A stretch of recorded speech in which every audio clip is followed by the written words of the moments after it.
SegaBits presents Sega Talk, a podcast talking all things Sega! With your hosts, George and Barry. Look, it's a giant talking egg. I'm not talking to you. I'm talking to the master here. So what?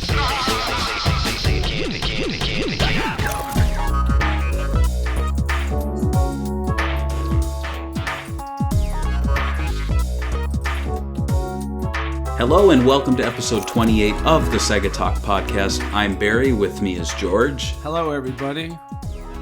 Hello. And on this episode we're going to be covering a sequel. This is not the first time we've covered a sequel, I don't think, on Sega Talk. No, I don't think so. But this is a big one. So this is The House of the Dead 2 from 1998. And this is a direct sequel to 1996's The House of the Dead. It was developed by Sega AM1, Sega's oldest development studio, and the game is said to increase the action and excitement of the first game with thrilling light gun gameplay on the refined Naomi arcade system. This game released to arcades in November 1998, and it was ported soon after to the Dreamcast in Japan, March 25th, 1999, and as an American launch title, September 9th, 1999. Oh yeah, and Europe got the game later in 1999, because people always tell me, You forget? You forgot Europe. I'm sorry. Sega Talk listeners, though, may remember that we covered the original game 3 years ago, almost on this same date as our second episode. Whoa. Crazy. Yeah. That's a long time ago. So, did you experience The House of the Dead 2 in arcades or at home first? Like, I experienced it in the arcade just because, like, I think I told this story in the other one because I don't really have that much story with the first game. But, like, if you went to, I think it was like a buffet that my parents used to like to go to. They used to have this game there, which is kind of strange because it was pretty gory at the time. But it was there, and that was the first time I experienced it. I didn't like it that much because, like, I always lost. I always kind of like arcade games, but at the same time, if you don't have that many quarters and you aren't that talented, you're not going to get very far sometimes. This game was a lot easier than most games, though. And it also had the gun, which, I mean, obviously everybody wants to use, but, like, right. I really, really, like, fell in love with the game when I played it at home. Even on the controller, I thought the Dreamcast port had great controls. Like, it was easy enough to shoot everything. It's a lot better with the gun, obviously, but Everything's better with a gun. that's right. That's the American way. This game, though, it really left an impression on me on how gory it is, and you could tell that the games after this really didn't capture that part of the game. Like the dismemberment, like you shoot him in the eye and like the whole chunk of the eye falls off or something, or like or the stomach. And that really left an impression and really reminded me of like old gory zombie movies, like those cheesy B movies that were all ridiculously over the top. Especially with the voice acting, I thought it all kind of like fit together and they made a really special game. So I think House of the Dead 2 is the best House of the Dead, in my opinion, just because of all the little things that kind of like tie in together. Yeah. So how do you think it compared? Did you have the original game to compare it to at that time? No, I didn't. That's the thing. I didn't really play the first one. It's kind of like, to me, it's like Street Fighter, right? Where there was a Street Fighter 1, but everybody knew Street Fighter 2. Everybody I know in real life mostly remembers House of the Dead 2. Like, if they remember any of the House of the Dead games, they remember this one. Yeah, and we'll definitely get into that sequel better than the original thing that video games tend to do. Yeah. So for me, I can't exactly say for sure. I know I did not own this from the get-go on the Dreamcast. I must have gotten it a bit later. But I do remember the arcade game, and I think that's kind of what held me back, is that I was like, it was one of those things where you're like, if it's readily available at arcades, you might not pick up the console version. Because you're like, you know, like every time you go to the store, you got the money for a new Dreamcast game. What do you get? Do you get the new one you've never played before? Do you get the one you've experienced in arcades before? And I'm pretty sure I picked up the Sega All-Stars release of this. So that means it was definitely a re-release a little later down the line. Yeah. But, yeah, I like you, I didn't have the first one to compare it to, which I think is really odd. And again, this is another thing, I'm kind of jumping ahead, but I just got to mention it. like the title, The House of the Dead 2, there's no house. Yeah, there's no house. And the first game has a house, but you wouldn't know that if you didn't play the first game. So it's almost like you kind of think maybe this is like a joke, you know, kind of like a jokey title. And it kind of, I mean, I think it kind of has become a bit of a joke because there is no house in a lot of the games. I mean, outside of the first one, maybe Overkill, they go back to the mansion, I think. But in any case, it's interesting, though, you know, so there was a 3-year gap between the first and the second game. And SEGA Talk, number 2, which we did, and this episode also had a 3-year gap. So we're kind of doing this in real time, and it's interesting. So let's actually talk a little bit about how gaming's changed from 2016 to 2019 compared to 96 to 99. Ooh. Yeah. It hasn't changed much, I don't think. From 2016 to 2019? I guess Fortnite got another season. Minecraft is still going. I don't know. I can't really think of much that changed. Maybe like the MOBA scene. Remember when everybody wanted to make their own League of Legends clones? I think we talked about this even in the Swinging Report show with what's his name? He was working on one for EA. Yeah. Like that all died out. Like if you're not a top player, there's not just random MOBAs coming out, so that's done. I think that we got the rise of Royale shooters, where everybody wants to be Fortnite or what's the other one, PUBG. So there's stuff like that that's changed, but graphically, not really. I mean, we got ray tracing, but that hasn't taken off yet, so we can't really say it's a mainstream thing. But a lot more has changed from House of the Dead 1 to House of the Dead 2 than now, from our last episode to now, right? Yeah. Yeah, I mean, graphically, not much has changed. We're still, from 2016 to 2019, PS4 and Xbox One are still, you know, going strong. The only weird thing would be the Wii U was the thing, and now the Switch is. Which is kind of the same thing as the Wii U, but now portable. Right, of course. And yeah, and you compare that to 96 to 99, I mean, you're talking Saturn graphics, you know, admittedly late era, to Dreamcast graphics. And I think that's a pretty big jump. And you even compare 99 to 3 years after that, you know, like 2002, 2003, graphics got even better. And I feel like we've reached a point probably in the mid 2010s where graphics got to the point where, you know, some studios, they're releasing games that have amazing graphics that have yet to be outdone by like indie studios in 2019. You know what I mean? Like, yeah. Like Rockstar releasing something in 2016 looks better than something released now by Yu Suzuki. No offense to Shenmue 3, but you know what I mean? Like, yeah. And we're also seeing the kind of like the rise of like affordable development. Like we talked about this before, but like there's engines, free to use engines. Now we're seeing, like, we got the Sonic Mania team at fans, right? Like this, because we got easy to learn. You know, making games has become easier now than it's ever been. So that's probably a good thing right now than it was before, because Sega had to make all this stuff from scratch, especially their their motherboard. I mean, their model, you know, whatever boards. Yeah. Yeah, for sure. So, I mean, it's interesting, though, to compare that. I'm going to be, you know, maybe in 3 years we'll be covering the House of the Dead 3 and looking back at what was going on now compared to 2022 or something. But, yeah, we'll keep you posted. So, founded in 1984, the same year that I was born, Sega AM1. It's dead. I am old. Sega AM1 quickly built up an impressive portfolio of games. And there are so many to mention that I thought we'd just call some out at random.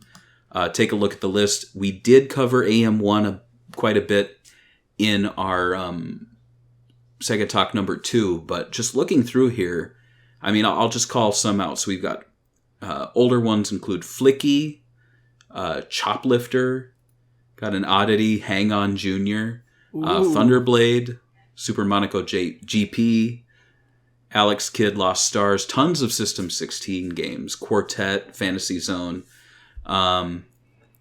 Block Seed, if you've ever played that. Oh, they also Moonwalker. they also did the original Sonic Boom. Yeah. Yeah, I guess so. 1987.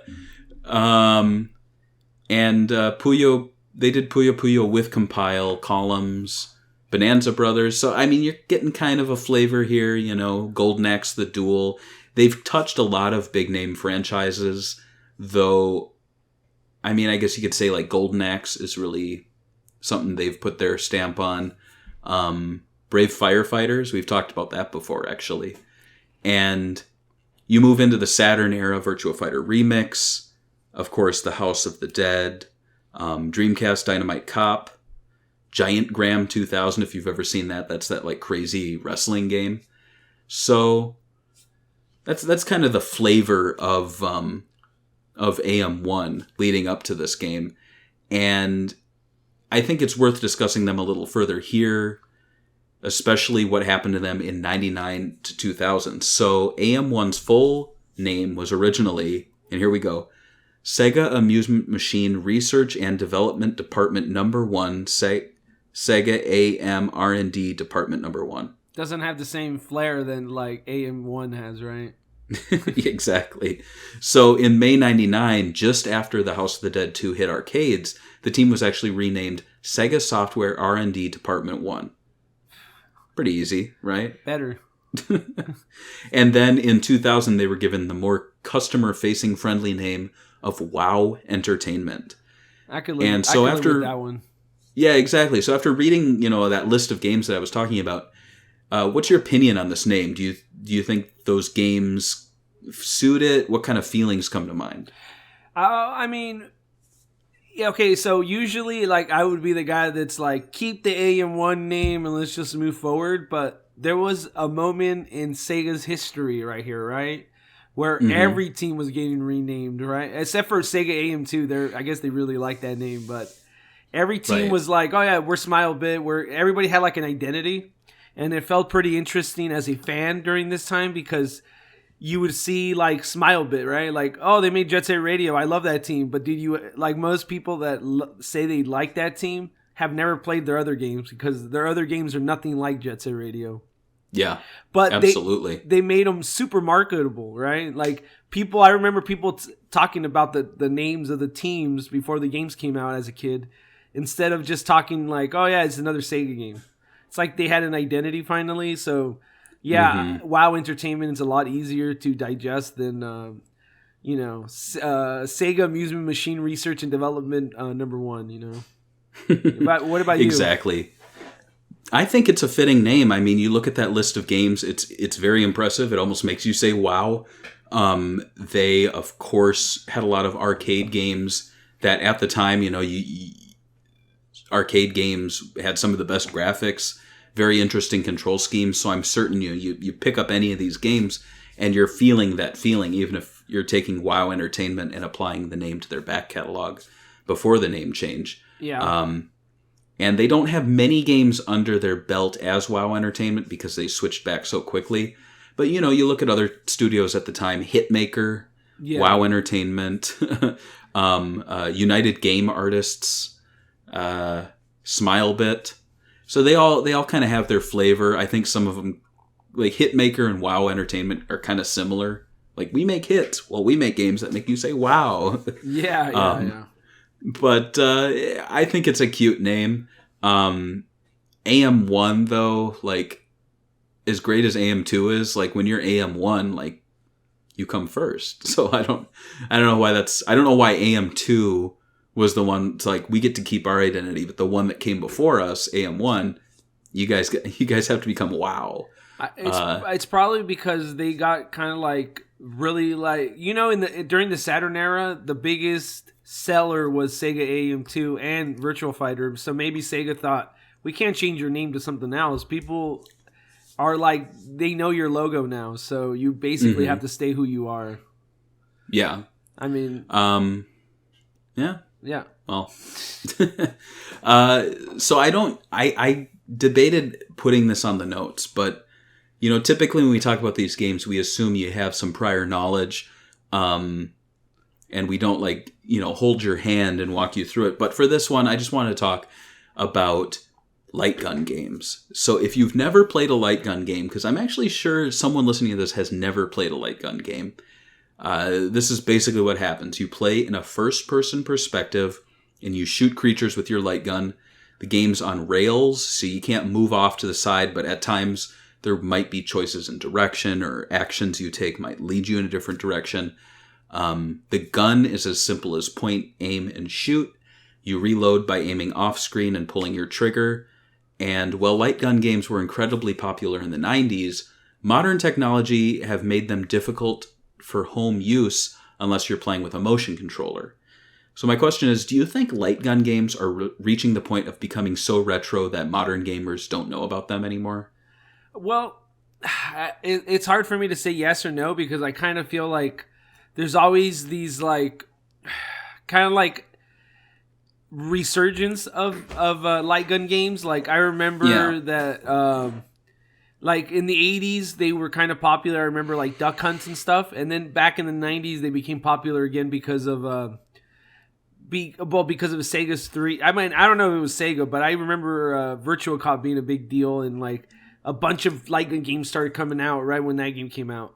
So there was like so there's like a resurgence of light gun games in the 90s, which this comes from.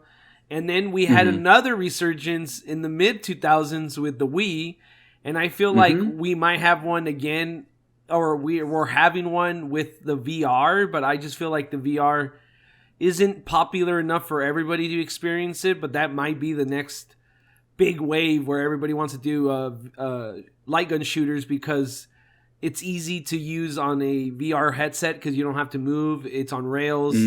So that's what I think. But right now, there's not a huge fan base, I think, for light gun shooters anymore. But can you use them? I guess you could, right, with the move. But, like, again, you need all these add-ons. That's always been the problem. Yeah.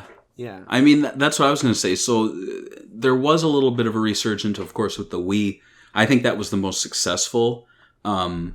And we actually did get home ports of games I never thought we'd see, like LA Machine Guns. And it's rare, too, that game now. Yeah.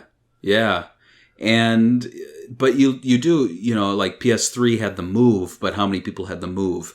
And with that, we had, I believe, what is it, House of the Dead 3, 4, and Overkill?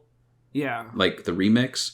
Kinect did have some light gun games. It had Gunstringer, but again, like playing with your fingers is not the same. It works well for Gunstringer, but if you were to port like any of these Sega games to it, it would just be a joke. Yeah. So it's Back to the Future Day as we record this, and if you remember in Back to the Future 2, that's where he was doing the light gun game. Remember that? And the kid's like, oh, you have to use your hands. Oh, no. Well, yeah, I guess it is the future right now with the Kinect. Yeah. But yeah, exactly. Yeah, and I think it would be pretty smart if Sega ever did a remake, or I guess we are getting a remake technically, but if Sega ever re-released them, if they kind of just included a package with I guess, Move controller, but then again, you need the camera. I think that's what screws everything up, right? That you need a whole setup. I guess the Switch is the only viable one out of the box to support something like this. Yeah, pretty much. I mean, we don't know what the PS5 has in store, but I don't feel like they're going to be like motion controls. Yeah, packed in? Yeah. Yeah. No. So, House of the Dead 2. Touted as having, and I think you'll enjoy this, better graphics, faster action, and this is in the strategy guide, gooier zombies. That's true. That 100% they were. true. You were saying they were super like wet and gushy. Oh yeah. The House of the Dead 2 was a major leap over the original game. Those who never experienced the original didn't need much setup to get right into the game. In fact, I'd guess that many Sega fans played the sequel well before the original. And I'll bet, too, that many Sega fans have never played the original. And so... Yeah. Oh, sorry, go on. Yeah. So I was just going to say, sequels that outdo and overshadow the original seem to be a common trend with Sega. Do you see the House of the Dead 1 as being overshadowed by the sequel? I think we can agree on that. Yeah. And can you think of any Sega series where the first game has yet to be overshadowed? And I'm talking about games that have had at least one or more sequel. Oh man, I guess technically Outrun, because the first game is still the go-to when people think about it. Outrun 2 was... I like Outrun 2. It's one of my favorite games. But if I talk to most people about the franchise, I think they will know the first one. And then they had Outrunners. They had Outrun 2019. They had a bunch of Outrun games. But that's one that reminds me of that. It's very rare, though, if you think about it. Like, even some would argue Streets of Rage, the first one, and some would argue Sonic 1. I think the majority of gamers will argue against that. So I would have to say Outrun is the easiest one that I could just give the notch to. And maybe Space Harrier 1. Yep, that's what I was going to say. Yeah, I knew it. That's why I took it. And I'm sure a lot of people who picked up the Genesis Mini have played the Space Harrier 2 on that and have seen that it's fun, but it's nowhere... It's not like a proper sequel. It just... I don't think it deserves the title of 2 because, you're jumping from arcade to home console. It just seems slower. It doesn't offer much newness. It almost just feels like a weird port to me. I actually enjoy the Master System version more, 3D. What's it called? 3D Space Harrier. Yeah. So, yeah, it's interesting then that, and I was saying the House of the Dead, the title, it's right there, but no one's played it really. And that's actually, when I was playing All Stars Racing and you race through Curian Mansion, I was like, what is this place? I've played House of the Dead by that point, but still it just did not... I thought we were going to be in Venice, but they were throwing us into the mansion from the first one, which was cool, but it definitely shows just how kind of pushed to the side the original is. And I'm looking forward to the remakes just because it would be great to see the original back out there. I hope they don't skip it and just go right to 2. That would kind of suck. That's true. Yeah. Yeah. I don't think it's going to happen though, right? They already said 1 and 2, right? I guess so, yeah. We'll see what happens with we'll get into it. I keep jumping ahead. I just want to complain. But there's so much good stuff to talk about with this game. So, the arcade version of the game was your standard playthrough. The Dreamcast release, though, had 4 gameplay modes, custom control options, and the game had branching paths, which made it a good reason to play through again and again. And let's talk about the story. So, the game takes place in February 2000, which I guess was like current day at the time. And this took place 14 months after the incident at Curian Mansion in the first game. The sequel takes place in Venice, Italy, where zombie outbreak has taken place. You are looking for Agent G, the star of the first game, and play as agents, and these names, James Taylor and Gary Stewart. The whitest names ever, right? Isn't James Taylor a singer? I think so. But I've noticed this with Japanese developers back in the past. Like, they got obsessed with, singers of bands, and they're like, yeah, this character was supposed to be David Bowie, and it's always, super feminine character. Yeah, it's just... I think it's funny, because when I hear James Taylor, I think that song where he goes, I've seen fire and I've seen rain. And now... And he's a zombie murderer now. I know. So they're looking for G, and G is found. He's wounded but alive, and he gives the pair, this is really helpful, a journal showing them all the boss's names and their weak points. So that's the piece of paper that comes up showing that. And I never caught on to that, so that's pretty cool. You then venture through the city and take on various creatures, and you learn that the creatures were created by Caleb Goldman, who funded Dr. Curian in the first game. And the new outbreak is because of Goldman. So let's talk about the stages a little bit, the bosses. I'm not going to okay, I didn't want to bore people and just be like, Chapter 1 is Judgment. I have the strategy guide here. Oh, yeah. Judgment went up ahead. It's an exciting game, but to explain and walk through a light gun game is the most boring thing ever. So, it's pretty short game. You've got Chapter 1, Judgment, Chapter 2, Hierophant, and, still in the streets. Chapter 3, Tower, which is the one with the worm in the sewer. Remember that one? Yeah, I do. I was just actually going to tell you about how, that was one of my disappointment things about these light gun games, and I could see why people, even though it became a Sega hit, like it was one of the few to sell a lot on the Dreamcast to become a Sega All-Star game, which is their greatest hits for people that were not alive back on the Dreamcast. Sega All-Stars used to be Sega's greatest hits, or Nintendo whatever power, or whatever they called them, Player's Choice, back in the olden days. So it was their budget line. And this game became it, and so did Crazy Taxi and a few other games. And I always got disappointed at how short the game was. Like, I always wanted more. I always feel like, God, it's an arcade game. You're on rails. You're not putting too much effort into it. So why don't you give us, like, I don't know, like 15 levels, right? This one only has, 6 bad guys, I would assume. It has more than the first one, but still, it's, like, pretty short, right? Yeah, absolutely. Yeah, I mean, look here. So Chapter 4 is Strength, which is that giant zombie with the chainsaw. Yeah, Chapter 5 is The Magician. Which is a repeat from the first one, but he looks cooler in this one. He has some worms out of his eyes. Yeah, absolutely. And then the final boss, Emperor. So, that's it. And there are branching paths. Let me see if I can show that. That's the bosses. So the cool thing about the strategy guide, let me look at my camera here so I can show people if you're doing the video version.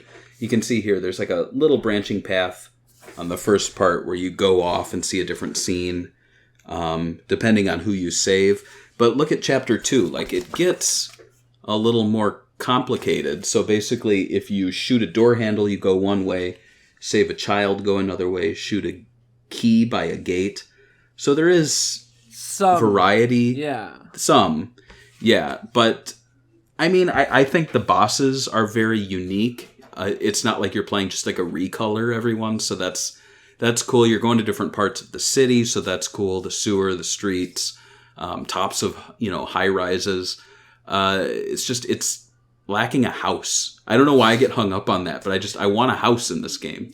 Yeah, and like I want to tell people that like I'm not hating on the game. It's one of my favorite light gun shooters, but it's one of those things where when you play a short good game and you stop the game, you always want more. That's a good thing because, like, there's been movies, there's been a TV series when I'm done, I do not want any more of this. I'm like, I'm good, man. Thank you, though. It was fun. I don't want any more of this forever. And this one, it was more like it left me wanting more. So, obviously, when 3 came out, I was super excited. But, yeah, like, I also like the bad guys. We're going to be discussing the bad guys, right? Yeah. Well, let's talk about them right now. Okay, good. Because, like, I like that they were all based on tarot cards. That was one of my favorite things growing up because I always thought, there's something haunting about, I guess, tarot cards. I mean, when you grow up Catholic, they kind of give you that whole, like, this is bad vibe, right? Magic, bad. Yeah. So, to me, it was something like, oh, man, it makes it even scarier. It's kind of like using the Ouija board, even though, in my opinion, it doesn't work. It's just a toy. We put so much thought into it growing up as a Catholic, like, that this is bad. It kind of gives it a more spooky vibe to it. That's why I always thought it was cool, and it made me, like, look more into the tarot cards and like how each game used it. I thought that was cool, and that was one of my favorite parts that they did, like their interpretation on the tarot cards as bad guys. Very cool. That's like one of the coolest parts of the game. Yeah. I love those connections that they were drawing to like stuff outside of zombies, just to give it a little more substance. I don't even know if they call them zombies in the game. They have green blood. I hesitate to even like I don't know what mutants, they call them. Yeah, creatures. Yeah. It's one of those things.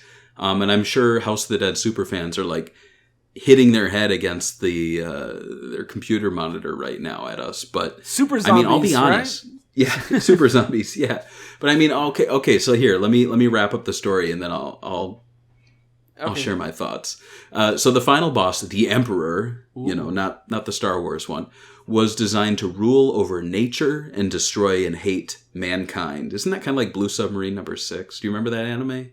I don't remember that anime. It was like this world that was being flooded, and this guy's like, the sea creatures will take over the world. Man must die. It's kind of like that. But after you defeat the Emperor Goldman, he just commits suicide by jumping off the roof of his building. I don't even know what to say about that, but yeah. Yeah. He kind of pulls a... didn't they do that in Jet Set Radio, too? The guy was just like, he falls off the building. Which is interesting. The Emperor, he falls in Return of the Jedi, so there's a tie there. But another connection I made was that Dural, from Virtua Fighter, and the Emperor, they're both like shiny metal. And I'm wondering what was with Sega making shiny chrome end bosses. And the only thing I can think of is that it was such a cool, new, neat effect that by holding it off until the final boss, it made them feel like special. Like that was their big wow moment with the graphics. Did you pick up on that? No, I didn't pick up on that. It was Dorel. No, I mean we had a lot of like shiny things back then. Like I never really connected it, but like we also had what's that Sonic Adventure? What's the bad guy? Chaotic or Chaos? Sorry, Chaos. Yeah, the water dragon thing. And I always thought that they were just trying to show off the graphics, like look what they could do. Yeah, so I never really put it together. But I was gonna say one thing about bad guys. I was like, man, maybe Scarlet Dawn has double the bosses. I just looked at the boss list. Can you believe that Scarlet Dawn only has 4 bosses? Less than 2. God, that's kind of disappointing. Wow. Right? The one with the most is 4, by the way. You do a little bit of a boss rush in this one, too. So that's something. Yeah. But it's still kind of repeating. I don't know. It is a little lazy. I wish things improved, to be honest. I think it's a decent amount for an arcade game. Home console, though, they could have taken like a page from, what was it? I mean, they couldn't take a page because the game came later, but the House of the Dead Overkill, the extended version for PS3, had like side stories, you know what I mean? So additional little things. It would have been cool if they took the assets from the game and just like made additional content for that. But to be honest, like they're presenting this on the Dreamcast as it launched. I don't think they had to do much to like convince people to buy the game. Oh, at the time, no. This game was so popular that people just picked it up. Obviously, it became a Sega All-Stars hit, right? For a reason. Yeah. So I was going to say, so what are your thoughts on the story? Because I know we have a good friend of ours, Corey Maru, who does the website of the Dead. Like, you talk to him and he'll just like go on, spit out like he'll like tell you the whole storyline. He'll be like, "Oh yeah, Dr. Kyrian, no, Goldman," and like, my eyes just glaze over. Yeah, when I was like, when he talks about it, I'm like, where do you get all this stuff from? And it's like, I guess I wasn't paying attention as much as you were. Like, when I played the game, it was mostly for the multiplayer aspect of it, like you come home, you and your brother need a game to play that doesn't take too much thinking or effort. In this game, you could sit down and beat it in like a couple of hours, less than that. So it's just an easy game that you get better and better at. There's always little things you're looking for, to like shoot at. And you don't have to be skilled with a controller. It's not a versus game. The co-op aspect of it makes it makes it worth playing. I didn't have any guns for the Dreamcast. I don't know, did you have any for the Dreamcast?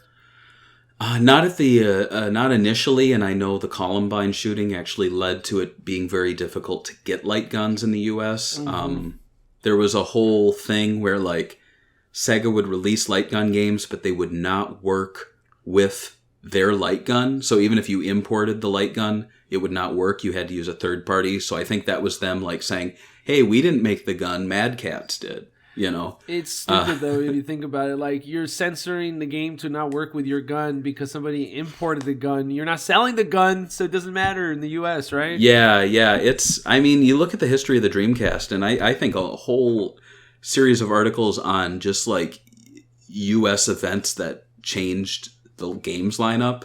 Not to get into it, not to bring people down, but like Propeller Arena was canceled after 9/11. Columbine caused light gun games to go kind of dormant for a bit. And it's funny that like people pretend that censoring games is a thing right now, right? Because of the Twitter. I just think that people used to be outraged a long time ago. It's just that we never talked to these people. They never had a voice on a platform. I think we as gamers, as kids back then, didn't care about it. We're like, who cares? I want to shoot zombies. But parents were the ones outraged back then, remember? Yeah, and I'll be honest, I think a lot of those decisions that I mentioned happened before people even got outraged. They didn't give them a chance to, and I don't think they wanted to give them a chance, which surprises me. Like, nowadays, people are kind of like, well, let's let it play out a little bit and see if people say anything. But back then, they were just straight up, nope, cancel Propeller Arena, because, it'll get into the news that SEGA is making a game, and you can fly an airplane around a city. And people go, oh, and SEGA just pulls the plug, and it's like, They didn't come out and say, look, guys, you can't actually destroy any of the buildings. You're not meant to hit the buildings. And it's just They could have changed it, to be honest. Changed it into mountains or something. I don't know why they didn't, if they were really wanting to change it. I also feel like they had no, they didn't think the game was going to sell that much. And it was towards kind of the end of the life cycle. I mean, 2001, 2002. So I think that had more to do with it. But I don't think it was going to help, especially with 9/11. You know how sensitive people were back then. Oh, absolutely. Absolutely. So, I mean, the thing I really like about these games, it's a simple setup. You have two agents going in, taking on zombies, and every time you see it happen, you get right into the game. You kind of follow the story, but you know what's happening. And if you are more of a super fan, there's there's lore there, and later on, like a game like Overkill actually rewarded people with a little prequel, setting up the events for the first game, which was really cool. But like little things like the fact that, or actually this isn't a little thing, the two main characters in this game were not in the first game. I didn't know that. To me, they're just two white dudes with guns. I guess the fact that G's not there, I knew, but the other guy, I thought, oh, he'll be there. No. And that's why people make such a big deal with 3 and 4, because certain characters come back from the first game or from this game. And so I think that's cool that fans can get excited for that. I just kind of wish that they would do a game that had all the characters. Like an all-star game? Maybe, but I feel like Scarlet Dawn could have done a little more to present the full lineup. And maybe if they do a home console release, they might do that. But, I will say so, moving on here, the House of the Dead, it did become, I would say, the template for all other games in the franchise. When people think House of the Dead, they think House of the Dead 2. Yeah. In fact, it's probably the franchise's most re-released game. We had arcade, Dreamcast, PC, which I've never played the PC one. The game's also a hidden unlockable in the House of the Dead 3. I didn't know that. Did you know that? I didn't know that. I'm actually shocked. I don't remember. I'm like, I haven't played the game in a long time, but I don't remember it being unlockable. No. Yeah, on Xbox. And what surprises me with that one is we also had Panzer Dragoon unlockable on Orta. So there's actually two, Saturn Dreamcast games kind of snuck in there. I knew that. Makes me wonder what else is like Panzer Dragoon Saga is hidden on Jet Set Radio Future for all we know. Deep inside. But and then there was also a combo pack release called The House of the Dead 2 and 3 Return for the Wii, which was weird. I mean, they didn't do the first one. It would have been cool to have that was my main complaint, because the first one's a little rare. You got to buy it on the Saturn, play it in the arcade emulator, and then they're 2 and 3. Oh, cool. What happened to 1? You guys don't like that one? Yeah, it is interesting that they actually did that, and I think it's a shame. It would have been cool to do the trilogy, but I bet it was some porting issues. It was probably just easier to do 2 and 3. It's cool that 3 at least got a release, because it didn't see anything for years until the PS3 got it, and even then I don't think it was physical. I think it was just digital, kind of like Yakuza 5 was until next year. Yeah. Yeah. The game was also remixed as a typing game in The Typing of the Dead. Yes. Which is interesting because it's The House of the Dead 2 turned into a typing game that's The Typing of the Dead. It's so great. If you were to make The Typing of the Dead 2, which I don't think they did they? No. But in any case, would it be based on 3?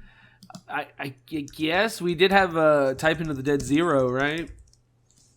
For Overkill, yeah. For Overkill. Um, I forget that Overkill is here, and in Japan, I think they called it Zero, didn't they? oh no, there was a Typing of the Dead too. Yep. Yeah. That's why it's PC version, 2007 arcade game released in Japan, and so it was the third game. It was the third game.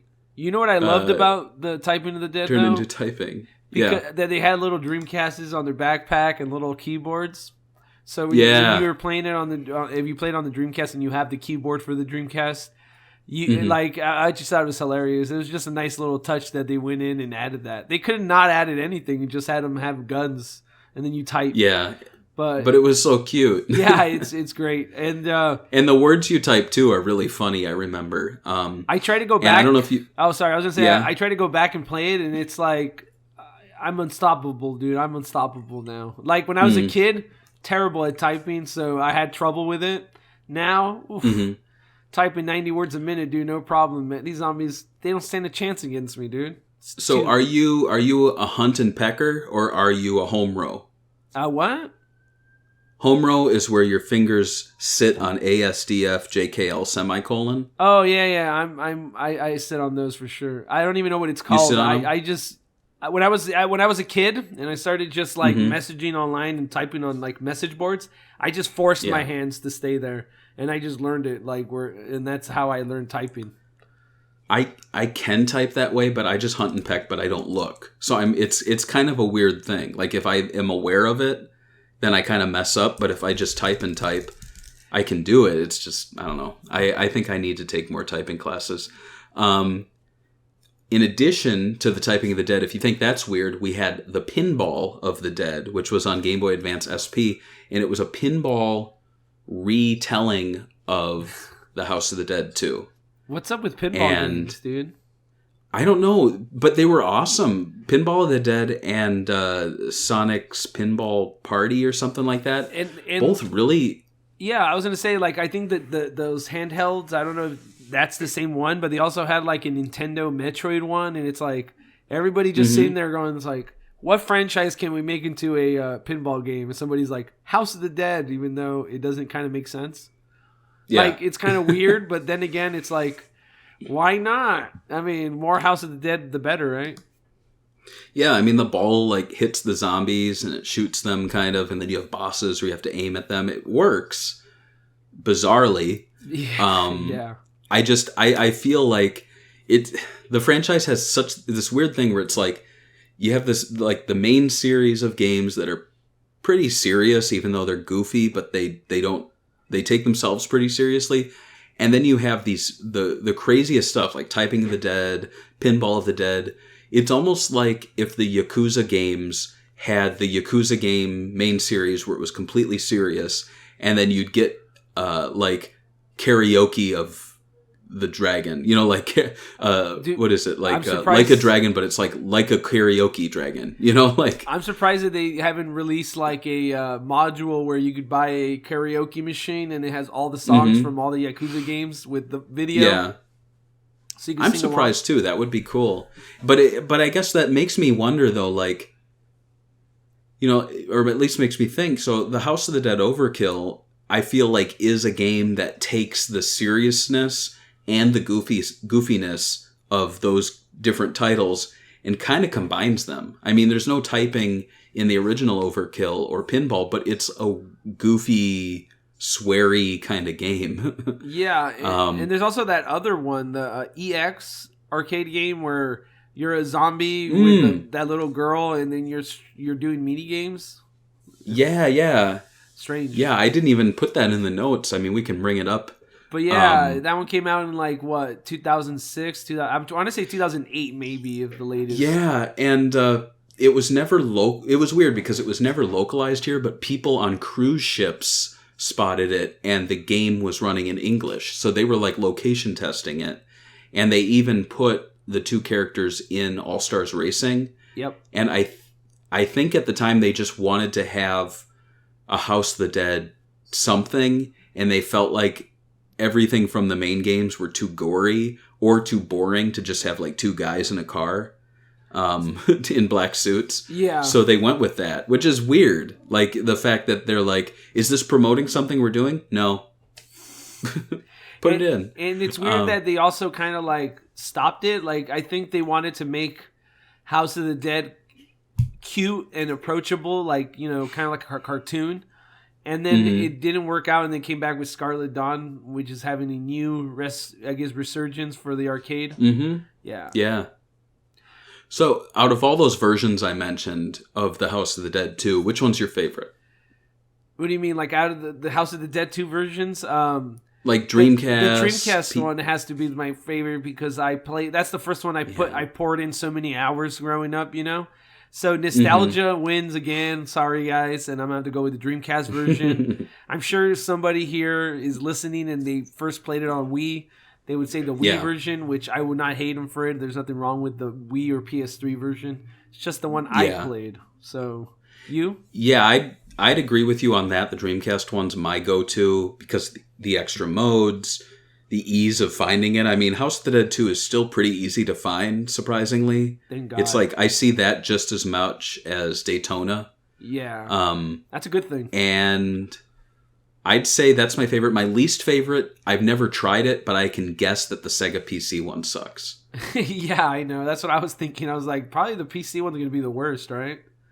Right, which is interesting because, and I said, what's my guilty pleasure? I would say Typing of the Dead's kind of my guilty pleasure because, like, I'm playing House of the Dead, but I'm typing, so I'm learning at the same time. Yeah, yeah, same here. I mean, when it came out, it was more guilty pleasure. Now, it's a little easy for me, so I get kind of bored after a while. But it's great, especially if you're like learning to type. Like you kind of already got it down, but you want a challenge. You know, in the mid typing stages, it's a great game. It's so funny. Some of the phrases they put in that thing, great.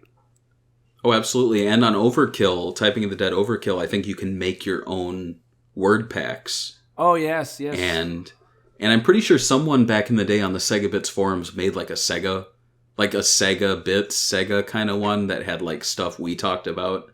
I can't remember who did it, but I just remember seeing screenshots, and it would be like Sharky, George, you know, like nice. something like that. Someone did, yeah.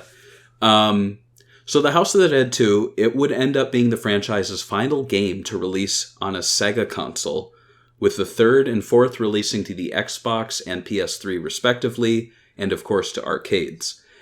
As mentioned, in 2009, the franchise saw its first home console exclusive light gun game with the foul-mouthed prequel, The House of the Dead Overkill, which I'd love to cover on this because we can just... I mean, we swear on this show, but like we can swear. You know, we can swear. Yeah. Finally. Yeah, finally we can swear even though we already do. The game also Overkill saw an extended cut on the PS3 as well as an iOS port titled The Lost Reels, which I did play and I thought it was pretty good. It used the accelerometer so you like move your phone around to aim, kind of like if you've used your PS4 remote to type, you know, and you kind of move it. Yeah, there's a lot of like Nintendo games that do that, like Splatoon does that, where you move the accelerometer. Yeah. So I mean, I thought it worked pretty well. I thought it was cool. There were some like I think like slowdown effects, which were kind of fun. So my question would be: so if you could not play with the gun, what's your second favorite way to play?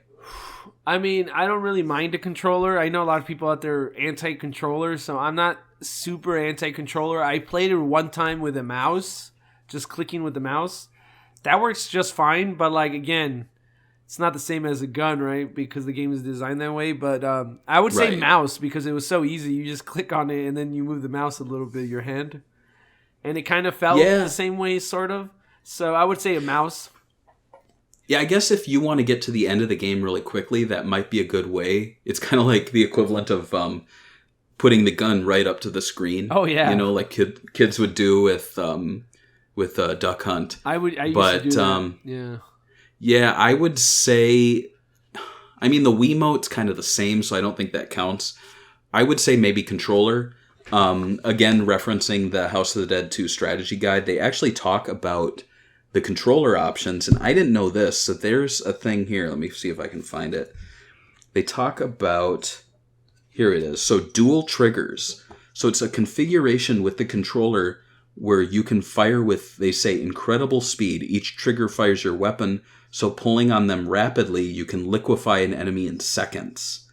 It says, on the downside, you'll go through a lot of ammunition quickly, so reload often, and you can reload with the B button. So I can imagine there must be some, like, crazy guy who's just going trigger, trigger, trigger, trigger, B, trigger, trigger, trigger, B, trigger, trigger, you know. Just put the auto fire on B, and then just start wailing away on the triggers. Oh, absolutely. So, I mean, I think that's pretty cool. And shout out to Joel Durham Jr., the writer of the House of the Dead strategy guide, because it's I got it for $2 a while ago, but it's just a fun read. I mean, the way he writes about stuff, it's really funny. I thought you couldn't beat the game and you needed a strategy guide. I'm like, God. No, I'm not. I picked it up because I thought it was such a weird strategy guide to make. Like, you look at it, it's magazine size. There isn't even a spine. It's so short. You know, it's just like folded. And that's the thing too, though. Like, now we don't have guides. Like, do you really need a guide for games? But I was remembering back when I used to play JRPGs, you know, the way you're talking about guides. And I remember like pouring through every single thing to find every item. And sometimes I felt like I was cheating, but like it felt so great playing a game where you didn't miss something. Like, I know that a strategy guide for like a rail shooter is not the best, but you always find out things that you probably would have missed. Even in a rail shooter, like you said, the shooting and stuff, like little things like that make a huge difference in the game. I think one of the best things about picking up old strategy guides, if you can find a good one, are maps. Because you look at those old Sonic ones, like I was talking about this one, it's not a map, and you'll see it in the video. It looks like some crazy person's, you know, like Charlie on Always Sunny when he's that meme of him like at the wall. That's kind of this when it does the breakdown, but it's so cool because it really gives you an idea of the game design, the stage progression, and even shows you things that you might be missing. Like it says, shoot the bookshelf. I wouldn't have thought to shoot the bookshelf, but if you shoot the bookshelf, you skip a whole section. Wow. You know, it's like just shoot everything. That's my yeah, exactly. So I think that's pretty cool that they did make a strategy guide, and thankfully with this I would not without this I would not have had much to say, because to be honest there isn't a lot of development history out there on this game. It really surprised me. You know, I have a whole bookshelf over here. I have Playing at the Next Level, Sega Arcade Revolution, all these books, and they don't talk about the sequel, which is surprising.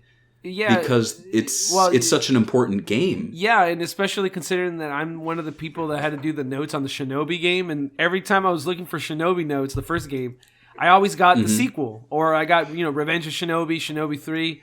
It was kind of annoying, to be honest with you, so I had to dig deep for notes on anything on the first game. But yeah, it's kind of weird. It almost makes me wonder if this game was just like something, not that they rushed, but that just came really easily to them.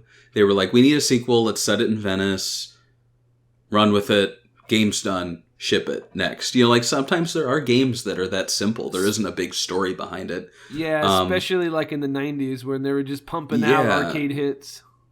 I mean, the fact that a game like Rise of Nightmares for Kinect, which is kind of like a sister to this game, and when Zombies you read Revenge. interviews...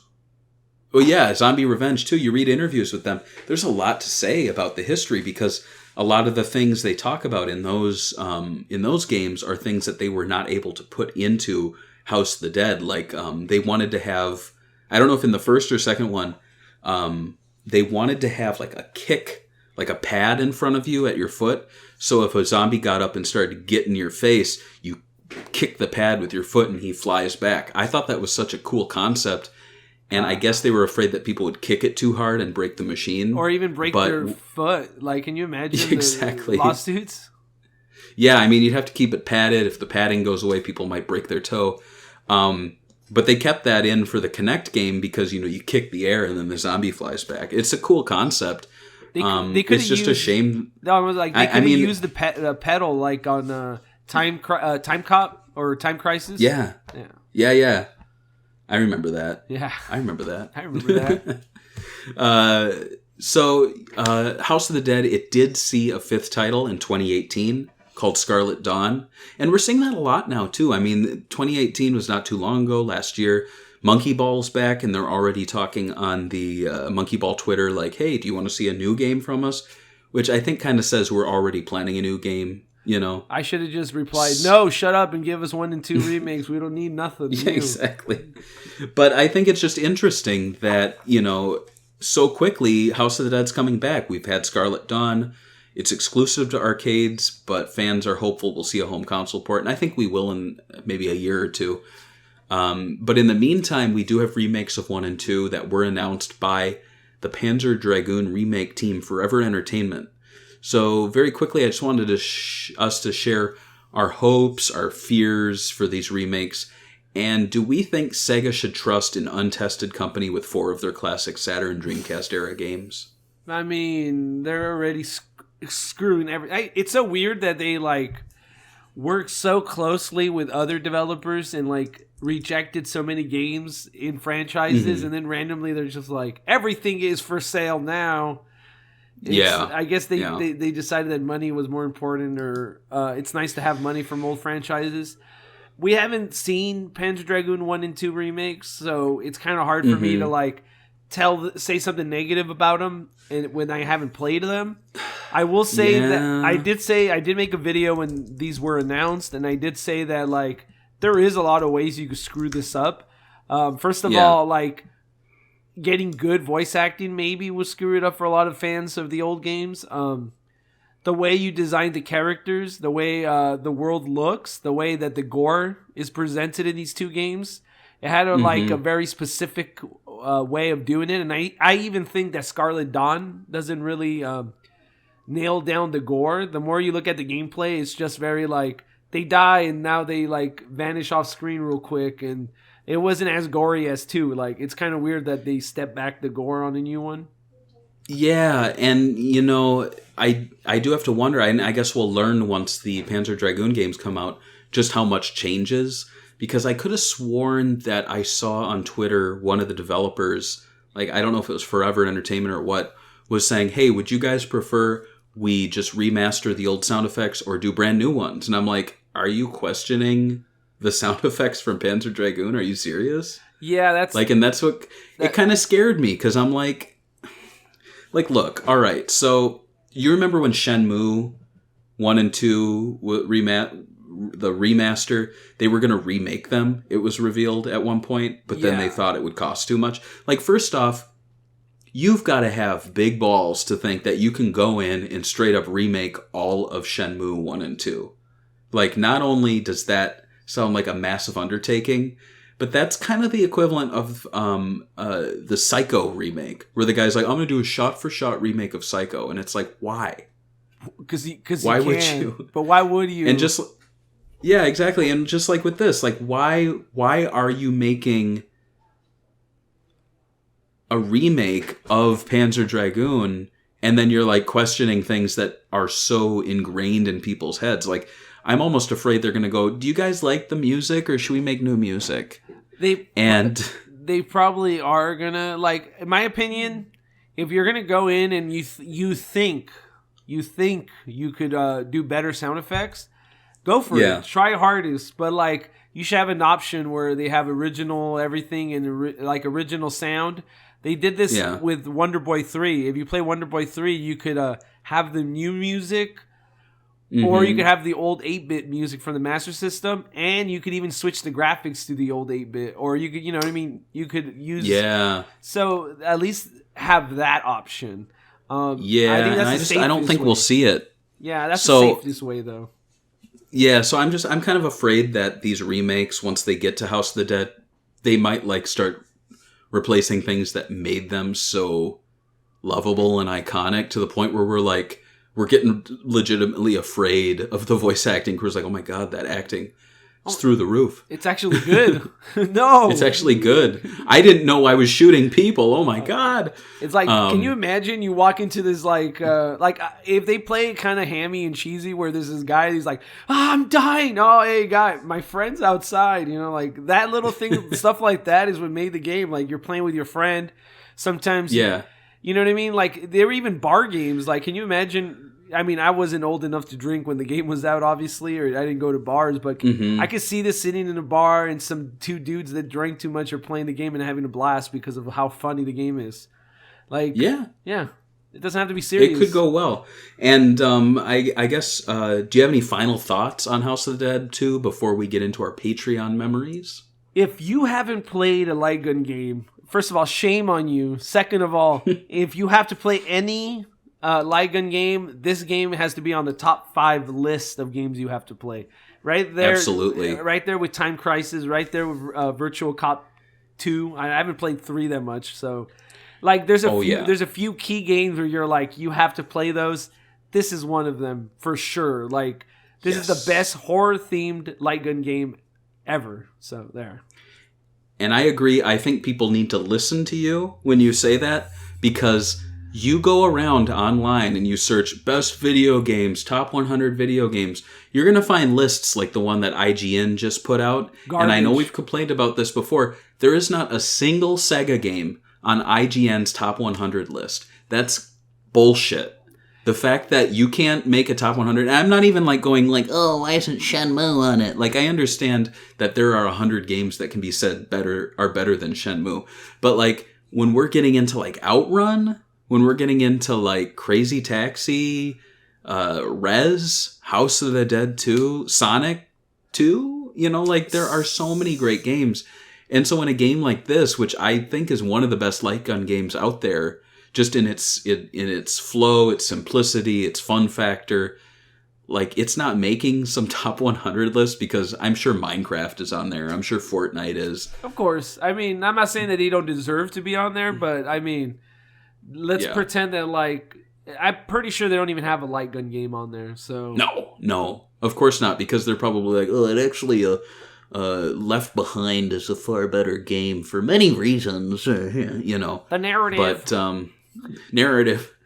But, yeah, so, you know, I mean, we're just little fish in a big pond, but, like, you gotta listen to us when we tell you guys to play a game. Because if you have not played The House of the Dead 2, and you're like, oh, well, they didn't mention it on IGN, you're wrong. And you're doing things wrong. You gotta listen to Daddy George and Papa Barry. That's right. That's right. Eat your vegetables. So, yeah, and eat your veggies. Eat your carrots. There's farmers in the fields working hard for you, and you don't eat them? Come on. Appreciate what you got. Exactly. Listen to Suzuki. A wow entertainment. So we have one memory here. It's from Daniel Andres. He always... Like, I post these things on our Patreon. If you support us on Patreon, you will get your memories read at the end of the show. You can also, at certain tiers, tell us what to say. Like, not literally, but, like, you can tell us what games to cover. I think it would be like, you could change our memories on games that we had in the past. I'm Exactly. like, oh, yes, I remember, and I'm talking somebody else's memory. Goodbye, Goldman. Yeah, you can plug into the Matrix and take over our bodies. But Daniel here, then, he says, this game is a ton of fun, but I really, really prefer the Typing of the Dead port. These games are so goofy and are so full of cheesy charm. And I couldn't agree more. Yeah. That means I do agree. And it's funny, though, like, these games weren't meant to be cheesy, right? Like, they didn't hire these actors and go, that's crappy, thank you, that's exactly what we're looking for. They were, like, somebody sat there in the casting couch at SEGA and they were like, nice. Oh, okay. You nailed it, dude. You nailed it. Like, do you think that's what happened, or do you think they just used people that work there? No, I think they brought in top talent and they loved they thought it was perfect because they probably couldn't understand what they were saying. What people don't know is one of the people that acted out in this movie was actually Brad Pitt. It was one of the characters. Wow. Yeah. All right, guys. Okay. All right. Thanks for thanks for watching. Yeah. We'll catch you guys next time. Or have a happy Halloween. Halloween. Trick or treat safe. Yes. And I guess we'll cover a turkey game next. Ooh. Thank you. All right. Bye. Bye. Are we really going to cover a turkey game, dude?